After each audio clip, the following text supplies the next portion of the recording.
I've got a little story if you want to know. Absolutely. Okay. Now, this story I've never told anybody, but I should. Okay. It was toward the end of the run for me. Okay. It was right before WrestleMania 6, which was going to be the last day that we're together. And we were double booked.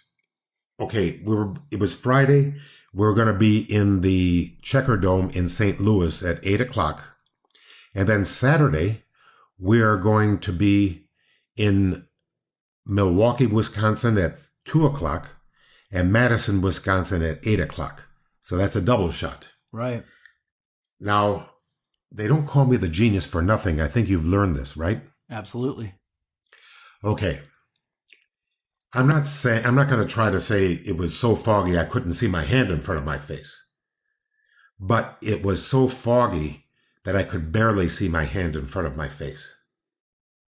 Okay? It was very foggy. After the show in St. Louis, I said, there's no way that there's going to be a plane at 6 a.m. that's going to go to Milwaukee. If they do take off in this soup, I don't want to be on that plane. And if they don't, we're going to miss the shot. So I didn't stay with the guys, and I'll tell you why. They always stayed at the Acme Ritz Central Arms Waldorf Plaza, and I stayed at the Dewdrop Inn or the Motel 6 or the, Red Roof Inn or something like that. The Econo Lodge, that's where I prefer to stay. Because if I'm going to be unconscious, I just want to put spine to feathers and get the hell home. The other thing is, I don't drink. The other thing is, I don't smoke. The other thing is, I'm not going to party with these guys because they're animals. Okay? So I always went my own direction. Saved my money, kept my nose clean, stayed out of the news. Okay. So I had already had a room at the Econo Lodge in St. Louis. But I decided to leave the room, and I took a cab to the bus station, and I said, I want to go to Milwaukee. And they said, okay, great. It's at midnight. So I hung around.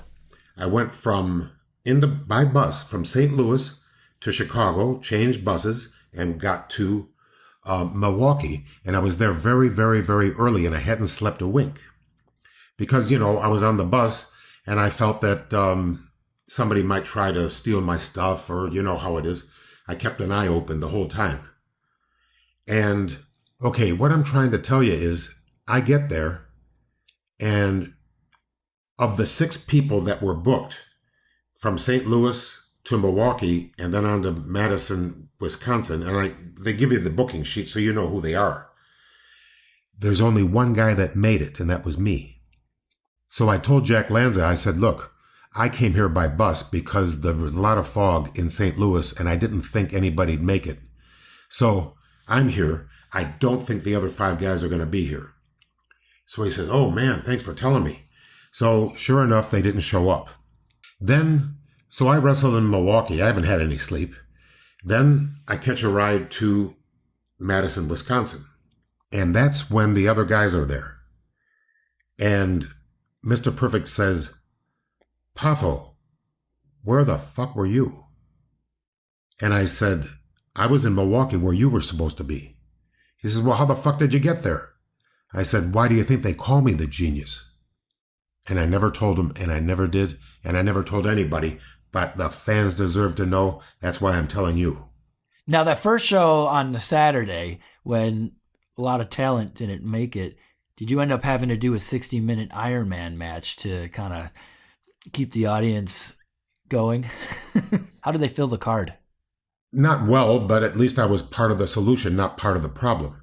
Because the number one thing you're supposed to do in wrestling is show the fuck up. Right. And the other thing you're supposed to do is do good when you get there.